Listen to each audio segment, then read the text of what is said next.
திருச்சிற்றம்பலம்.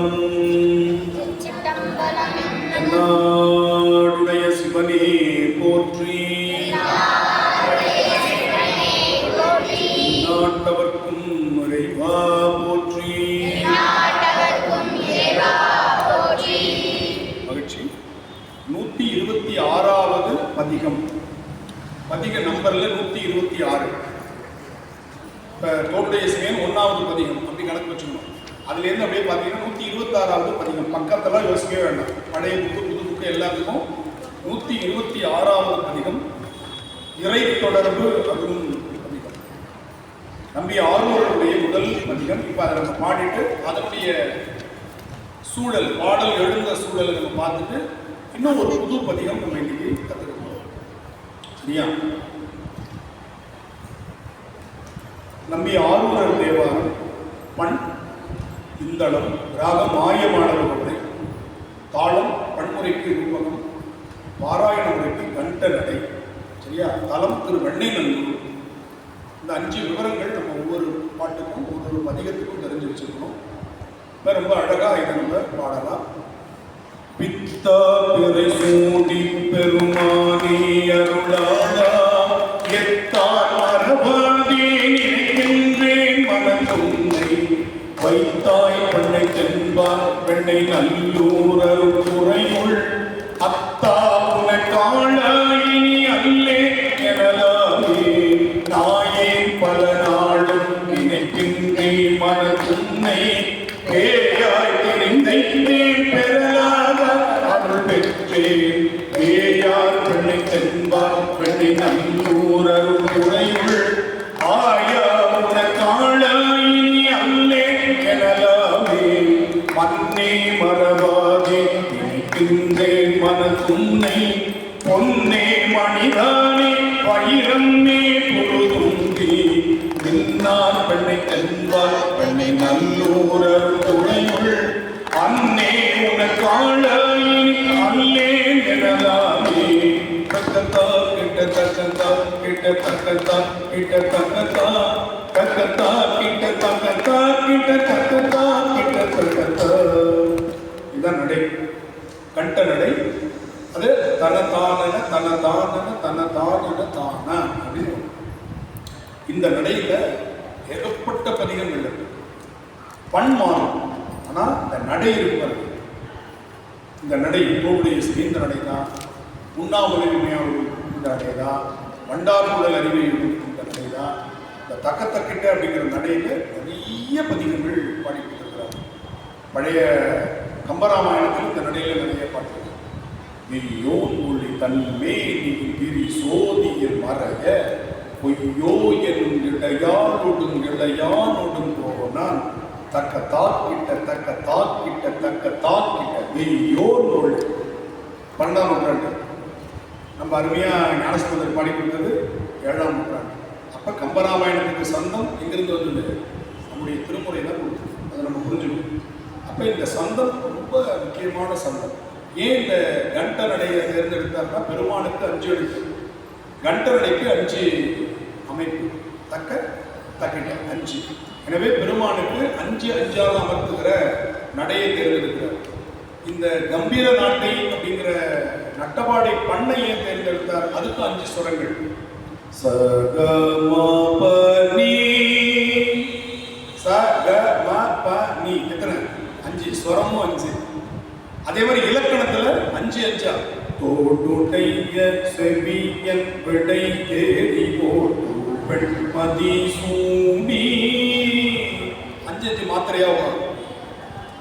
இலக்கணத்திலே 5, தாளத்திலே 5, பண்ணிலே 5, அவன் 5. அதனால ஏன் அப்படி பாடினார்? விடை ஏறி. அதுக்கும் விடை. எத்தனை விடை ஏறுது பாருங்க ஒரு பாட்டுல. ஏன் நட்டபாடை பண்ணை தேர்ந்தெடுத்தார்ன்ற கேள்வி வந்துச்சுன்னா அதுக்கும் இதான் விடை. விடை ஏறி. புரியுதா? இவ்வளவு பாருங்க, இத்தனை கேள்விகளுக்கு இந்த ஒரு பாட்டு நமக்கு பதில் சொல்லுது. இன்னும் சித்தாந்தத்துக்கெல்லாம் போகணும்னு வச்சுக்கோங்க. வாய்ப்பு இருந்தால் நீங்கள் நம்ம தர்மயாதினத்தினுடைய சைவ சித்தாந்த மாநாட்டில் அடியேன் பேசியிருக்கேன். இந்த தோளுடைய சிவையில் பஞ்சகிருத்தியம் வருகிறது. படைத்தல், காத்தல், ஒடுக்குதல், மறைத்தல், அருளல்னு சொல்லக்கூடிய பஞ்ச செயல்கள் வருகின்றன என்று நான் பேசியிருப்பேன். அப்ப பாருங்க, அப்ப இந்த ஏன் இதெல்லாம் சொல்லிட்டு வர்றாரு அப்படின்னா அதுக்கும் விடை சைவ சித்தாந்தமும் விடையான முதல் பாட்டே அப்படி. ஏன் தோன்னு தொடங்கினார்னு ஒருத்தன் கேட்பான். ஓங்காரத்தில் தொடங்குறது நம்முடைய மரபு, எனவே தோன்னு தொடங்கினாரு. அப்ப இம்ம காணமே பெரிய படத்துல கடைசி எழுத்த பாரு இம்முன்னு முடியும். அப்ப பன்னிரு திருமுறை ஓம் ஓம் என்ற இந்த ரெண்டு எழுத்துக்குள்ளதான் இந்த பிரணவத்துக்குள்ளதான் பன்னிரு திருமுறை அப்படின்னு இருக்கு. தோன்னு தொடங்குது உலகலாம்னு முடியும். பெரிய படத்துடைய கடைசி பாட்டினுடைய கடைசி எழுத்து உலகலாம் 3 இடத்துல வரும். தொடக்கம், நடுவுல, கடைசி. உலகலாம்னு தொடங்கி உலகலாம்னு முடிப்பார். ஏன் இம்முல முடிச்சார்? மெய் எழுத்துல அந்த மகரத்துல முடிக்கும் போது எனக்கு ஞானசம்பந்தர் தோலை தொடங்கிட்டார். அப்ப இம்முல முடிச்சோம்னா இது ஓங்காரத்தில் என்ற பிரணவ மந்திரத்திற்குள்ளாக திருமுறைகள் இருக்கின்றன. சைவ சித்தாந்தத்தில் பதி என்று சொல்வார்கள் இறைவன். பதி பசு பாசம். பதினா இறைவன். பன்னிரு திருமுறையுடைய முதல் எழுத்தை சேர்த்தீங்கன்னா பதின்னு வரும். அப்ப இறைவன் எங்க இருக்கிறான்? பன்னிரு திருமுறைக்குள்ள இருக்கிறான். விடை அதுக்கு விடை. பதி எங்க இருக்கிறான்னா பன்னிரு திருமுறை. அப்ரிவேஷன் சொல்றோம் இல்லைங்களா? அப்ரிவேஷன் சுருக்க குறியீடு. அதுல எது நம்ம பிரிச்சோம்னா பா ஃபார் பன்னீர், பன்னிரு, தி ஃபார் திருமுறை, பன்னிரு திருமுறை. அதுக்குள்ளதான் பதி இருக்கிறான். எனவே பன்னிரு திருமுறையுடைய சுருக்கம் இறைவன், அந்த இறைவனுடைய விரிவு பன்னிரு. புரியுதா? அதனால சொரூப இலக்கணம் தடத்த இலக்கணம் சைவ சித்தாந்தம் சொல்லுவோம். சொரூப இலக்கணம் பெருமான் சூட்சுமமா இருக்கிறது, அதுக்கு பேர் பதின்னு பேர். தடத்த இலக்கணம் நமக்காக இறங்கி வருது, அதுதான் பண்ணியிருக்கோம். நமக்காக திருமுறையா இறங்கி வந்திருக்கிறார், அது அவனுடைய தடத்த இலக்கணம். சொரூப இலக்கணம் பதியாக இருக்கிறார்.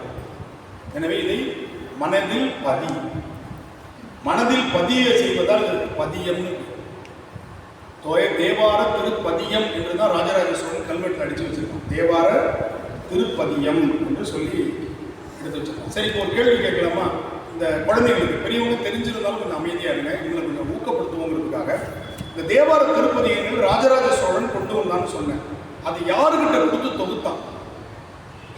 குழந்தைகள் யாராச்சும் ஒருத்தர் டக்குன்னு கை தூக்கினீங்கன்னா அவங்க தான் ஃபர்ஸ்ட் தெரிஞ்சவங்க கை தூக்கணும். யாருக்கிட்டே கொடுத்து தொகுத்தான் இல்லையா? 7 திருமுறையா தொகுத்தான். இதை நான் போன கிளாஸ்ல சொன்னேன். யாருக்கு கொடுத்து தொகுத்தான்?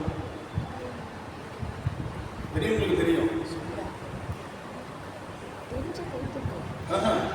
தெரிஞ்சது சொல்லுங்க. யார்கிட்ட இல்லப்பா, அருளந்தி சிவாச்சாரியார் இல்ல, நம்பியாண்டார் நம்பிகள். வாழ்க, நல்ல கை தட்டாங்க. இப்ப ஒவ்வொரு வகுப்புலையும் 5 கேள்வி நான் கேட்பேன் குழந்தைங்களுக்கு. பெரியவங்களுக்கு நான் வச்சிருக்கேன், உங்களை வச்சு செய்வேன். உங்களுக்கும் உண்டு, உங்களுக்கு புத்தக பரிசு வச்சிருக்கேன். சரியா? உங்களுக்கு புத்தக பரிசு ஒவ்வொரு வகுப்புலையும், அடுத்த வகுப்புலேருந்து பெரியவங்களுக்கு உண்டு. இந்த வகுப்பில் குழந்தைங்களுக்கு 5 கேள்வி நடுவில் கேட்பேன். அந்த 5 கேள்விக்கு பதில் சொல்லக்கூடிய குழந்தைக்கு ஒரு பேனா பரிசு இந்த வகுப்பில் இருந்து. அதுமாதிரி பெரியவர்களுக்கு ஒரு புத்தக பரிசு, சின்ன குட்டி குட்டி புத்தகம். வாரியார் சுவாமி இந்த மாதிரி தான் செய்வார். அதனால் பெரியவர்கள் செய்து நம்ம அப்படியே அடிக்கடி செய்யணும். அப்போ இன்னும் திருமுறையில் கவனமாக கேட்கிற பழக்கம் ஒரு பாயிண்ட்டை கூட விட்டுறக்கூடாது. சரியா? அடுத்து இந்த இது முடிச்சுட்டு இன்னொரு கேள்வி கேட்பேன். இந்த பதிகத்தை முடிச்சுட்டு அது போன கிளாஸ்ல இருக்கலாம், இந்த கிளாஸ்ல இருக்கலாம். நல்ல ஞாபகமாக கவனிக்கும்.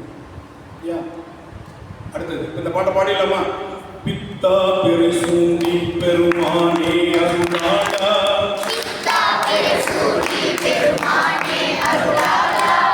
காணல் எத்தான் மரபாதே நினைக்கின்றேன் மனக்குன்றை,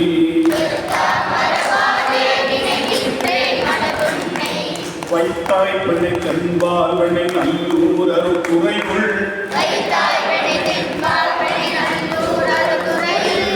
அத்தா உனக்காளாயினி அல்லேன் எனலாமே,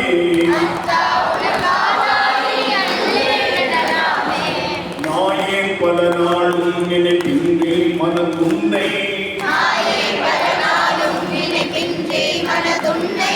பேயாய் திரிந்திட்டேன் பெறலாக அருள்பெற்றேன்,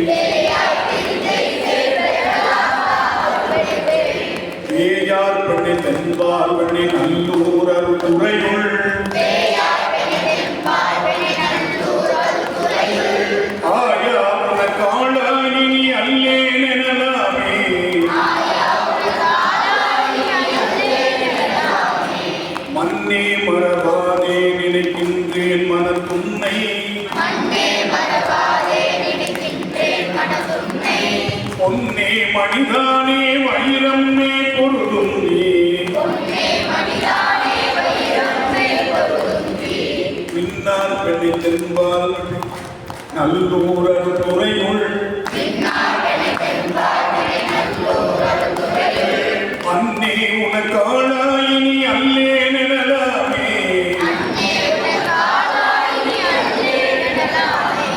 முடியேன் இனி பிறவேன் மூடேன் பெற்ற மூடி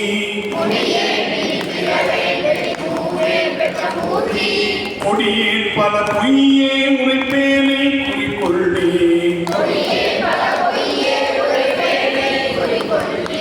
செடியார் பள்ளி தென்பால் வண்ணை நல்லூரர் துறையுள் அடிகள் உனக்காளாயினி அல்லே நிழலாமே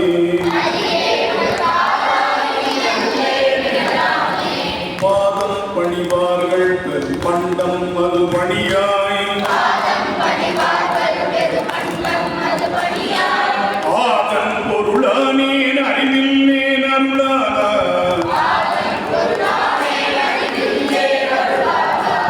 ஆதார் பெண்ணை தென்பால் வெண்ணை நல்லூரர் துறையுள் ஆதி உனக்காளாயினி அல்லே நிழலாமே.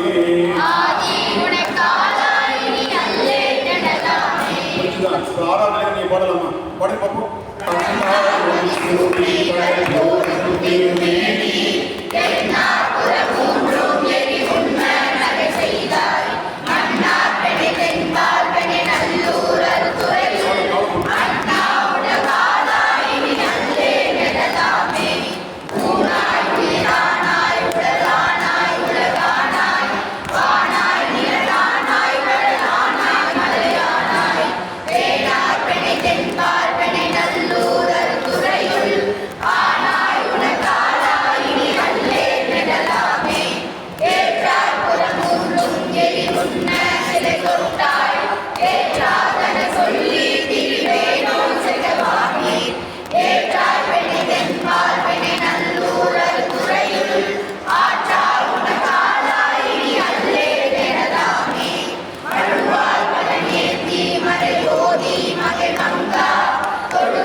சரி, அடுத்த ஒரு கேள்வி. இப்ப நம்பியாண்டார் அவர்கள் 7 திருமுறைகளாக தொகுத்தார் அப்படின்னு நம்ம பார்க்கிறோம். இப்ப 12ஆம் திருமுறை சேக்கிழார் அருளி செய்த பெரிய புராணம் அப்படின்னு பார்க்கிறோம். சரியா? இந்த பெரிய புராணத்தில் இருக்கிற அடியார்கள் 63 நாயன்மார்கள் அப்படின்னு பார்க்கிறோம். 9 தொகையடியார்கள் அப்படின்னு சொல்லுவாங்க. இந்த தொகையடியார்கள் அப்படின்னா என்ன பொருள்? குரூப். அவங்க எத்தனை பேர்லாம் தெரியாது. இப்ப இறைவனை வழிபாடு செய்யக்கூடியவர்கள், இப்போதும் திருமேனி தீண்டி வழிபாடு செய்யக்கூடிய, திருக்கோவில வழிபாடு செய்யறவங்க எத்தனை பேர்? லட்சக்கணக்கான கோடிக்கணக்கான பேர். அவங்க இது எந்த சூழலில் நமக்கு கிடைச்சது அப்படிங்கிறத நம்ம பார்க்கணும். சைவத்தை தவிர வேற எந்த ஒரு சமயத்திலும் இவ்வளவு சுதந்திரம், இவ்வளவு உரிமை இருக்க முடியாது. நம்பியாரூரர் அவருடைய அவதார நோக்கம் நிறைவேறுவதற்கு முன்னாடி அவருக்கு ஒரு சோதனை நடக்குது. சோதனையில தான் சாதனை கிடைக்கும் இல்லையா? அடி வாங்கி உதவாங்கி உருக்கி தட்டி நீட்டுற கம்பி தான் ஆபரணமா மாறுது. மண்ணில் கிடக்கிற தங்கம் 5 பைசாக்கு பிரோஜனம் இல்லை. இது தங்க மண் அப்படின்னு கொடுத்தா யாராவது வாங்கிப்பீங்களா? இது தங்கத்துக்குள் இருக்கிற மண்ணு தான். நீங்க காவிரி ஆத்துக்காரங்க தான் பொன்னின்னு ஒரு பேர் உண்டு. காவிரிக்கு என்ன பேரு? பொன்னி நதி. ஏன்னா தங்கத்துக்குள் அதில் இருக்கும். எடுத்து பார்த்தீங்கன்னா எங்க காவிரி ஆத்துல குளிச்சுட்டு வந்தீங்கன்னு வச்சுக்கோங்க, மினுக்கும் உடம்பெல்லாம். சில பிள்ளைங்க இந்த மினுக்கிற ஜிகினா இது இருக்கும் பாருங்க, அந்த இது போட்டிருக்கிற சட்டை போட்டுருக்கும், பார்த்துருக்கீங்களா? ஜிகி ஜிகி ஜிகின்னு இருக்கும். நம்ம ஒரு வாட்டி அப்படின்னா பஸ்ஸில் போகும்போது ஒரு குழந்தை அந்த மாதிரி ஒரு நல்ல இதாக இருந்துச்சு. அவங்க அம்மா தூக்கிட்டு நின்னாங்க. அது கொடுங்கம்மா நான் அப்படின்னு சொல்லி தெரியாதனமா வாங்கி வச்சுட்டேன். நான் நல்லா டார்க் கலராக சட்டை போட்டுருந்தேன். அது எந்திரிச்சு பிடிச்சி ஜீவனா பூரா எனக்கு பக்கத்தில் இருக்கிற ஒரு இந்த வயசுல ஒரு இதெல்லாம் தேவையா இருக்கு. நான் போட்டுருக்கேன். அந்த பிள்ளைய உட்கார வச்சது பெருங்குத்தமையா நம்ம தூக்கி நிற்கணும். ஜிகனா பூரா ஏன்ட்டு இருக்காது. அது பாட்டு போயிடுச்சு. அடுத்த ஸ்டாப் வந்து உட்காரமா பக்கத்தில் பட்டையில் மட்டும் போட்டு ஒரு பத்தியா போயிட்டு காது நான் என்ன இது நான் எப்படி சிசிடிவி கேமரா பஸ்ஸில் வச்சா நிரூபிக்க முடியாது. இது மாதிரிலாம் நடந்துச்சு. இது மாதிரி தான் இருக்கிறது தான் பழின்னு செஞ்சதுனால வர்ற பேர் பாவம். செய்யாமலே இருக்கும். ஒன்றுமே செய்யாமல் இருக்கும். பழி வந்து சேரும். இதுக்கு பேர் பழின்னு பேர் இல்லையா? அதனால ஞானசம்பந்தனுடைய தேவாரத்தை பாடினா பழியோடு பாவம் இல்லை. அதனால இது மாதிரி அந்த திருநெல்லிய அந்த திருத்தொண்டருடைய வரலாற்றை நம்பியாளர்கள் பாடுறதுக்கு தான் அவருக்கு இந்த பூமியில் அவதாரமே நிகழ்வுது. ஆனால் அதை செய்யாமல் ஒரு ஊராக போய் மற்றவங்க மாதிரி பாடிட்டு இருக்காரு. அப்போ திருவாரூருக்கு வர்றாரு. வந்த உடனே அவருக்கு தியாகேச பெருமானை பார்த்து ரொம்ப நாள் ஆச்சா குடுன்னு உள்ளே ஓடிட்டாரு பார்க்கறதுக்கு. தேவாசிரிய மண்டபம்னு அங்கே கிழக்கு கௌரவாசலுக்கு பக்கத்தில் உள்ள நுழைஞ்சோடனே இருக்கும். அங்கே அடியார் பெருமக்கள் பிரண்மண்ட நாயனார் தலைமையில் உட்கார்ந்து சத்சங்கம் நடந்துருக்கு. அடியார் பெருமக்கள் உட்காந்து பேசிட்டு இருக்கிறாங்க. பெருமையாக பெருமானுடைய திருப்புகழை பேசிட்டு இருக்கிறாங்க. இவர் உள்ளே போறாரு. பிரண்மண்ட நாயனார் இப்படி பார்த்துட்டாரு. ஏன்னா இப்போ உங்களை இப்படி உட்கார வச்சிருக்கிறதுக்கு காரணம் ஏன் தெரியுமா? வெளியில் போகிறது நீங்கள் பார்க்க முடியாது. ஆனால் நான் பார்க்கலாம். நீங்கள் பார்த்தீங்கன்னா என்ன ஆகிடும்? பாட்டை கொடுக்க யார் போகிற யார் வர அப்படின்னு பார்த்துட்டு பிரண்மண்ட நாயனார் இப்படி உட்காந்துருக்காரு. அடியார் பெருமக்கள் இப்படி உட்காந்துருக்காங்க. பிரண்மண்ட நாயனார் இப்படி பார்க்கும்போது நம்பியார் வேகமாக கொடுத்து உள்ளே ஓடிட்டார். உடனே இவருக்கு கோவம் வந்துருச்சு. அது என்ன அடியார்கள் உட்காந்துருக்கும் போது என்ன சுவாமிக்கு ஃப்ரெண்டாக இருக்கலாம். அதுக்காக இல்லையா? அதுக்காக இப்படி போயிடலாமா? அவரு டெல்லிக்கே ராஜானாலும் பள்ளிக்கு புள்ள தானேன்னு ஒரு பழமொழி சொல்லுவாங்க. டெல்லிக்கே ராஜா வந்தாலும் பள்ளிக்கு புள்ள அப்படின்ற மாதிரி அடியாருக்கு அடியார் தான் நம்ம அவனுக்கு இப்படி போகலாம். ரொம்ப கோவம் வந்துருச்சு. பிரண்மண்ட நாயனார் அடியார் சொல்லிட்டாரு. நம்பியார்கள் வரும்போது உங்களை தான் பார்த்தா யாரும் எந்திரிச்சு போக அப்படின்னு நிற்க வைக்கணும். அப்படி மட்டும் இருந்தால் பரவாயில்ல. பிரண்மண்ட நாயனார் என்ன பண்ணார் தெரியுமா? இப்படி சைவத்தில் இருக்கிறது மரபு இல்லை. அடியாரை வணங்கிட்டு தான் பெருமானம் வணங்கணும். இவர் இப்படி போனதுனால இவரை சைவத்தை விட்டு தள்ளி வைக்கிறேன். அவரோட ஆறும் அண்ணன் தண்ணி போடுங்க கூடாது. ஆறும் அவர்கிட்ட பேசக்கூடாது. பேசினா அவங்களையும் தள்ளி வச்சுருவேன். சாமி வந்து நம்பியார்கிட்ட சொல்கிறாரு, ஐயா ஏதோ இப்படி பண்ணிவிட்டியா அப்படின்னு சொல்லிட்டு இருக்கும்போது பேசிட்டாருல சாமி அவர்கிட்ட அவரையும் தள்ளி வைக்கிறேன்ட்டார். சைவத்தை விட்டு சிவனை தள்ளி வச்சுட்டாரு. நடக்குமா வேற சமயத்தில்? வேற சமயத்தில் எங்கேயாவது இந்த மாதிரி சாமி அந்த சமயத்தை விட்டு தள்ளி வைக்கிறேன்னு வெட்டிடுவான். சைவத்தில் எவ்வளவு உரிமை பாருங்க. ஒரு அடியாருக்கு சைவம் எவ்வளவு உரிமை கொடுத்துருக்கு. சிவத்தையே தள்ளி வைக்கிறது. எதை விட்டு? சைவத்தை. ஏன் நம்பியாரோட பேசுன? அவனை தள்ளி வச்சிருக்கல, நீ பேசலாமா? நீ அவன்கிட்ட சிவத்தையும் சேர்ந்து தள்ளி உனக்கு சொல்ல போய் என்னையும் சேர்த்து தள்ளி வச்சுட்டேன். இப்போ என்ன சாமி செய்யறது தெரியாம நான் பண்ணிருந்தேன். ஒன்றும் இல்லை, அடியார்கள் மன்னிக்கிற குணமுடையவன். நீ அவங்களை வணங்கி பாடு. எப்பயுமே பதட்டத்தில் அண்டால கூட ஸ்பூனை போட முடியாது. பக்கத்தில் போடுவோம். பதட்ட கை நடிக்கு இல்லையா? பதட்டமாக இருக்கும்போது பாரு அண்டால ஸ்பூனை போட்டு பக்கத்தில் போட்டுருவாங்க. அது மாதிரி பொறுமையாக இருந்தால் ஊசியில் கூட அழகான நோட்டு போக்கலான்னு சொல்லுவாங்க. அது மாதிரி நம்பியாரோட 1000 கலைகள் 64 வல்லவர் பாட்டு வரமாட்டேங்குது. ஏன் பிரச்சனை ஆயிடுச்சு? டெய்லி தமிழ்தாய் வாழ்த்து போடுவோம். திடீர்னு நல்லா பாடுறோம்னு நினைச்சு நம்ம மேடையில் பாட சொல்லிட்டாங்கன்னு வச்சுக்க, நீராறு கடல் உடுத்த வேண்டாம். டெய்லி இங்கே பாடுறது தான். அப்படி டெய்லி சாமியை பாடினாரு. அடியார சாமியை பாடும்போது தைரியமா பாடுறாரு. அடியார பாட சொன்னோடனே அதுக்கு வரல. உடனே இப்படி சாமி என்ன பண்ணாரு? இதுதான் உங்களுக்கு பெரிய பிரச்சனையா போச்சு அப்படின்ட்டு பக்கத்துல இருந்து குருநாதர் நமக்கு எடுத்து கொடுத்தோடனே நமக்கு கிளம்பு பாருங்க.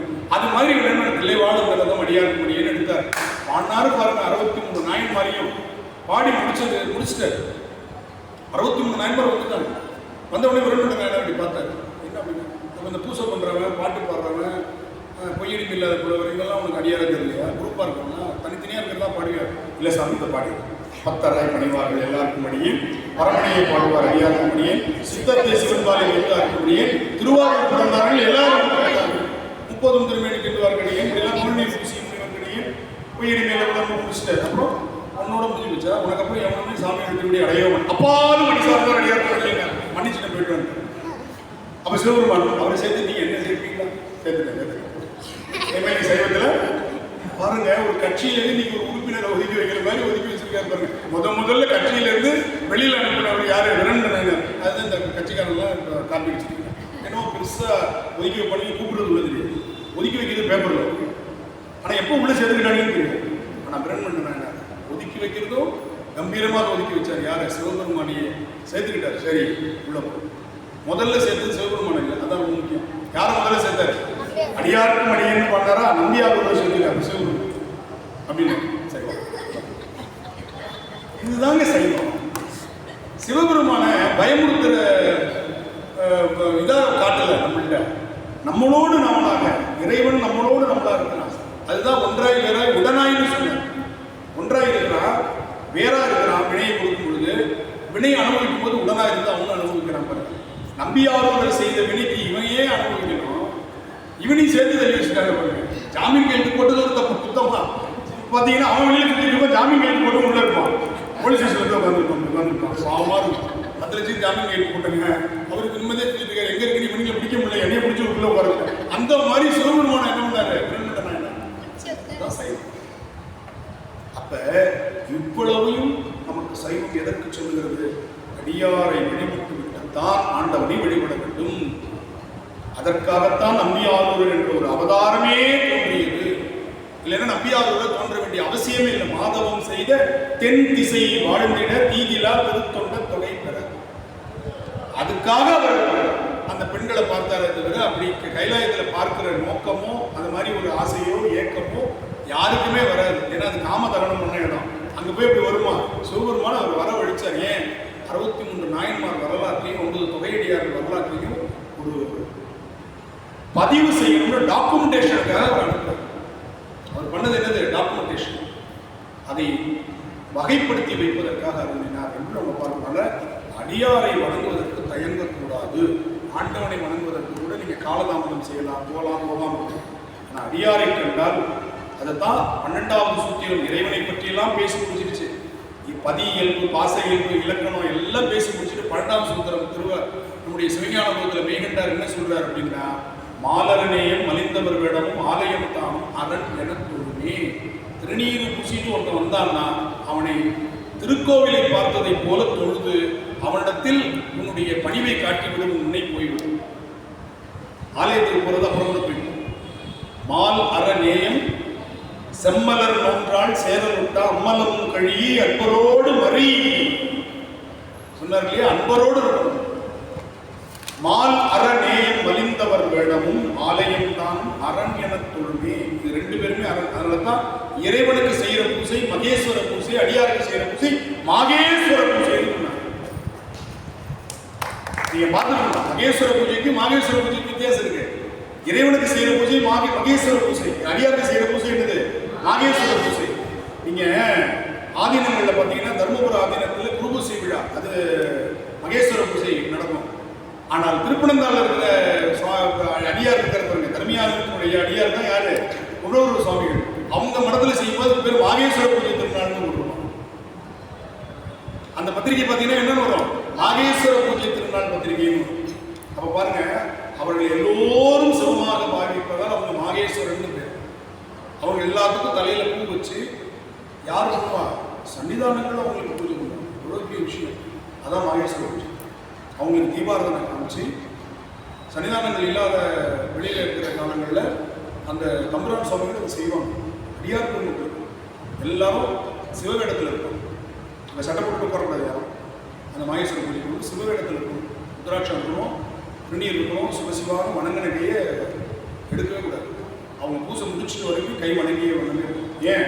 அவங்க உங்களை சிவமாக வழிபடும் போது நீங்க அவங்களை சிவமாக பார்க்கணும். அதுதான் அடியார் வழிபாட்டில் இருக்கும். நம்மளை சிவமாக வழிபடுறாங்க அப்படின்னு நம்ம லட்டுவை கையில் எடுத்து உட்கார்ந்து. அப்ப அவங்களுக்கு அந்த புண்ணியம் கிடைக்கணும், நமக்கு அந்த புண்ணியம் கிடைக்காது. அப்ப என்னன்னா, ஒருத்தரை நாம் வணங்குகிறோம் என்று சொன்னால் அவர்கள் வணங்குவதற்கு முன்னால் நாம் வணங்குகிறோம், அவர்கள் வணங்கிய வரை நாமும் வணங்கி கொண்டே இருக்கோம். அப்பதான் நம்மளை வணங்கும் பொழுது அந்த வணக்கத்தினுடைய பலன் சிவனுக்கு கொடுத்துரும். நாம எடுத்துக்க கூடாது, நல்வினையே சேர்ந்துக்கிட்டே வரும்.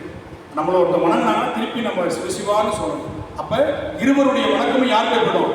சிவத்துக்கு போயிடும். 2 பேருக்குமே வினை பதிவு இருக்காது. இல்லைன்னா நல்வினை பயன் நமக்கு வந்துகிட்டே இருக்கும். எப்படி ஞானசம்பந்த பெருமான் போன பிறவியில பண்ண பூஜைக்கு அடுத்த பிறவியில நல்வினை பயன் கிடைச்சது. நல்வினை தான் அது. இருந்தாலும் அது அவருக்கு ஒரு பிறவியை கொடுத்தது அல்லவா? அதனால யாராவது நம்மளை வணங்கினா, திருவடி தொட்டு வணங்கினாங்கன்னா சிவசிவா சிவசிவா சிவசிவான்னு சிவமந்திரத்தை சொல்லிக் கொண்டே இருந்தால் இது என்னை வணங்கல, என்னோடு இருக்கக்கூடிய பெருமானை அவர்கள் வணங்குகிறார்கள். இந்த பணிவை நாம் கற்றுக்கொள்ளும். அதனால தான் இறைவனுக்கே ஃப்ரெண்டா, இறைவனை திருவாரூருக்கு தூதுக்குன்னு சொல்ல அளவுக்கு அதிகாரம் படைத்த நம்முடைய நம்பி ஆரூரர் ஒரு துணி துவைக்கக்கூடிய திருக்குறிப்பு தொண்டருக்கு அடியாருக்கும் அடியேன்னு பாருங்க. எவ்வளவு பணிவு பாருங்க. யாருக்கிட்ட இருக்கிறார்? நீங்க ஒரு கவுன்சிலர் அது மாதிரி சொல்லிடுவாரா? கவுன்சிலருக்கு அந்த பணிவு வருமா? ஆனால் இறைவன்கிட்டயே அடுத்த தொண்டராக இருக்கக்கூடிய அவருக்கு என்ன பணிவு வருது? திருக்குறிப்பு தொண்டர் தான் அடியாருக்கும் அடியேன், திருநாளை போவார்க்கும் அடியேன். போய் அடியாருக்கும் அடியேன் அடியாருக்கும் அடியேன்னு சொன்னார். இந்த மாதிரிலாம் இதுக்கு முன்னாடி திருவாலங்காட்டில் போய் அடியாருக்கு அடியேன் ஆவேனேன்னு மொத்தமாக ஒரு பாட்டு பாடியிருப்பார். திருவாலங்காட்டில் நம்பி ஆரூர் அதை பாடி பார்த்துக்கிறார். அதுக்கப்புறம் இங்கே வந்து தனித்தனியாக அழகாக 2 பதிகம் இருக்கு. அதுவும் அடியாருக்கு அடியேன் ஆவேனேன்னு திருவாலங்காட்டு பதிகத்தை பாருங்க. சரி, இப்போ நம்ம பதிகை எண் 19 இன்னைக்கு கட் பண்ணலாம். பதிகை எண் 19 சித்தம் தெளிவிக்கும் பதிகம் என்ற அருமையான பதிகம் இருக்கா? சித்தம் தெளிவிக்கும் பதிகம்னா எல்லாருக்கும் சித்த பிரம்ம பிடிச்சிருக்குன்னு அர்த்தம் இல்லை, பிடிச்சிடக்கூடாதுங்கிற கருணையின் காரணமாக ஞானசம்பந்தர் பாடிய அருமையான பதிகம். சரி, இது பண் குறிஞ்சி, ரொம்ப எளிமையான பதிகம். ராகம் அரிக்காமதி, தாளம் நமக்கு அருமையான தக்கிட்ட கிடையாது. சூப்பராக இந்த பாட்டை பாடிடலாம். தக்கிட்ட தான் தாளம் வந்து தக்கிட்ட தா தக்கிட்ட தா அப்படி வரும். திஸ்ர நிலையில் ஒரு தா சேர்ந்துகிட்டே வரும். இப்போ பாருங்க, இந்த பாட்டை கவனிங்க. சித்தம் தள்ளிவீர்கள் அத்தனாருரை பத்தி மலத்துவ முக்தியாகுமே பிறவி அருப்பீர்கள் அரவனாருரை மரவனே துணின் துறவியாகுமே. இவ்வளவுதாங்க என்னுடைய ஸ்கெலிட்டன், என்னுடைய ஸ்கெட்ச் இவ்வளவுதான். முதல் 2 வரி கீழே, அடுத்த 2 வரி மேலே, அப்படியே பேரா பாடி போகணும். கடைசியில் 11வது பாட்டு இருக்குல்ல, கீழே முடியும். அப்போ என்ன பண்ணிக்கணும்? அதுக்கு பேர் அந்த பாட்டையே மேலே பாடிக்கணும். அவ்வளோதான். அந்த கடைசி பாட்டு இருக்குல்ல 2 வரி, இது 2 வரியாக அமைகிறதுனால இதுக்கு இருப்பேதம் போல அமைந்திருக்கிறதுனால் திரு இருக்கு குறள் என்று சொன்னார். குறள் என்று சொன்னால் 2 அடிகளில் பாடுவது. திருக்குறள் 2 அடியில் இருக்கிறதுனால அதுக்கு பேர் என்னது? திருக்குறள். குட்டியாக இருக்கிறதுனால குறள்னு சொல்ற வழக்கம் உண்டு. குறள் என்று சொன்னால் குறைந்தது என்று பொருள். 4 அடிகளில் பாடுறது ஒரு வழக்கம். இது 2 அடிகளாக வருவதால் குறள். ரிக்வேதம் போல அமைந்திருப்பதால் ரிக்வேதம் வேதங்களை வந்து அரிக்காம்பூரியும் ரேவதி என்ற ராகத்தில் தான் சொல்லுவாங்க. அதனால இது வேதம் போல குறிஞ்சி பண்ண அமைந்திருக்கிறதுனால் திரு இருக்கு குறள் என்று இதை நம்ம கூட இலக்கண வகையில் சொல்கிறார்கள். குறிஞ்சி பண்ணில் நிறைய வகைகள் உண்டு. அதில் எளிமையான வகை இந்த வகை. புரியுதா? பாருங்க பாருங்க. தக்கிட்ட தக்கிட்ட தக்கிட்ட தக்கிட்ட தக்கிட்ட தக்கிட்ட தக்கிட்ட தக்கிட்ட சித்தம் கழிவீர்கள் அத்தனாருரை பத்தி மலத்துவ முக்தியாகுமே சித்தம் கழிவீர்கள்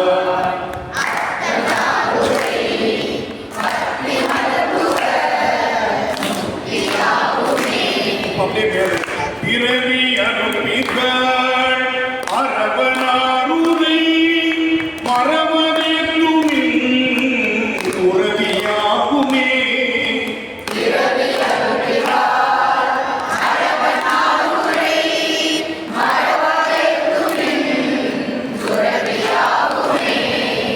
துன்பம் குறைப்பீர்கள் அன்பனாயும் நண்பன் மலத்துவே இன்பம் காக்குமே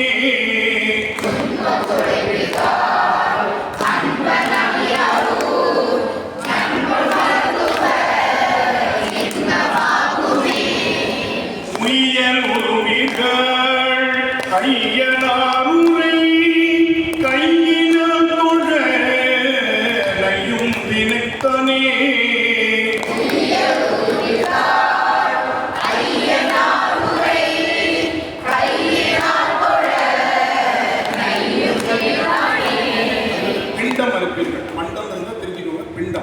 பிண்டம் அறுப்பீர்கள் அண்டனாருரை கண்டு மலத்துவ வெண்டு வினைப்போமே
ஈஸியா இருக்கா? இதை மனப்பாடம் பண்ணிட்டு வந்தோம். மனப்பாடம் பண்ணிட்டு வந்து ஒப்பிக்கிறவங்களுக்கு ஒரு சிறப்பு பரிசு. சரியா? அடுத்த மாதத்துல மனப்பாடம் பண்ணி ஒப்பிக்கிறவங்களுக்கு ஒரு சிறப்பு பரிசு. இப்போ கேள்வி கேட்கலாமா? இன்னொரு சரியா ஒரு 3 நிமிடம் அதில் நம்ம கேள்வி கேட்க போகிறோம். அதை சொல்கிறவங்களுக்கு பரிசு. சரி, இப்போ பார்க்காம சொல்லணும். புக்கெல்லாம் மூடி வச்சுருங்க. நட்டபாடை அப்படின்னு ஒரு பண், அதற்கு பழைய பெயர் ஒன்று இருக்குன்னு சொன்னேன். யாருக்கு தெரியும்? இல்லை, அது ராகம். நட்டபாடை என்ற பண்ணுக்கு பழைய பெயர் ஒன்று இருக்கு. இப்போ நம்ம நட்டபாடைன்னு சொல்கிறோம். ராகத்தில் கம்பீர நாட்டைன்னு சொல்கிறோம். யாரு? நைவளம். குழந்தைகள் உங்களுக்கு அடுத்த மாசத்துல இருந்து நைவளம் சொல்லிவிட்டாரு. என்ன வளம்? நைவளம். ஞாபகம் வருதா? நைவளம் என்பது பழைய பெயர். சரி, பரவாயில்ல, இருக்கட்டும். அதே மாதிரி இப்ப முதல்ல நமக்கு இசையை பாடி கொடுத்தவர்கள் அப்படின்னு நம்ம ஒருத்தவங்க சொன்னோம். அவங்க பேர் என்ன? சரி, இந்த பொண்ணு ஃபர்ஸ்ட் இல்லையா? அடுத்தது நான் 2-3 பேர் சொன்னீங்க. இந்த பொண்ணு வாழ்த்துக்கள், வாங்க. அடுத்தது அடுத்த கேள்வி. இப்ப திருமுறைகளை ராஜராஜ சோழன் தொகுத்து நம்ம தஞ்சாவூர் பெரிய கோவிலில் வச்சு ஓதுவார்களை வைத்து அவன் பாடினான்னு சொன்னான். எத்தனை ஓதுவார்கள் நியமிச்சான்? கை தூக்கணும் ஃபர்ஸ்ட். டக்குன்னு சொல்லிடுறேன், நிறைய பேர் சொல்லிடுறேன். ஐயா, குழந்தைங்களுக்கு கேள்வி குழந்தைங்களுக்கு தயவு செய்து நீங்கள் ஆர்வம் நல்லா இருக்கு. குழந்தைங்களுக்கு கேள்வி. எத்தனை? இல்லைம்மா, போன கிளாஸில் சொன்னேன். இது எல்லாம் உங்களுக்கு கடைசி 12வது கிளாஸ்க்கு அப்புறம் நடத்துகிற தேர்வில் வர வினாக்கள் எல்லாம் ஞாபகம் வச்சுக்கோங்க. இல்லை இல்லை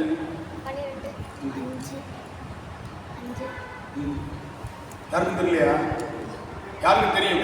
பெரியவங்க பெரியவங்களுக்கு இல்லையா? 48 2 பேர் சொன்னாங்க. பரவாயில்ல, அவங்களுக்கு கைத்தட்டல் கொடுத்துடலாம். சரி. திருச்சிற்றம்பலம். தென்னாடுடைய சிவனே போற்றி, எந்நாட்டவர்க்கும் இறைவா போற்றி, காவாய் கனகத்திரளே போற்றி, கைலை மலையானே போற்றி போற்றி, வெற்றிவேல் முருகனுக்கு